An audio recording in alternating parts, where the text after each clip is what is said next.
নমস্কাৰ বন্ধু বান্ধৱীসকল, ঘৰুৱা পদ্ধতিত আমি কেনেকৈনো চুলিৰ যতন ল'ব পাৰোঁ। আৰু এয়া চাওকচোন, নিম তিতাৰ পাত, এল'ভেৰা আৰু লগতে নাৰিকলৰ তেল আৰু অকণমান দৈ গাখীৰ, এই গোটেইখিনি লগাই এটা ধুনীয়া পেষ্ট বনাই লোৱা হৈছে।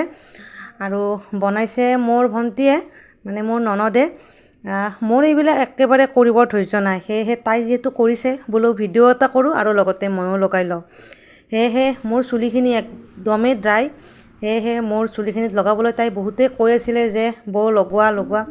সেয়েহে মোৰ চুলিখিনিতো লগাওঁ বোলো, লগতে আপোনালোককো দেখুৱাওঁ।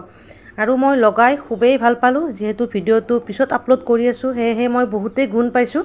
আৰু আপোনালোকেও তেনেকুৱাকৈ ঘৰতে কিছুমান বস্তু তৈয়াৰ কৰি লগাব পাৰে। এই বস্তুখিনি একো ছাইড এফেক্ট নকৰে আৰু সঁচাকৈ খুবেই ভাল লাগিছে। চুলিখিনি মোৰ এতিয়া মানে বহুত কোমল লাগিছে। আৰু ভণ্টিলৈ অশেষ ধন্যবাদ মোক এনেদৰে যত্ন কৰি দিয়াৰ বাবে। তো আৰু নেক্সট ধুনীয়া ভিডিঅ' লৈ আহিম আপোনালোকৰ মাজলৈ।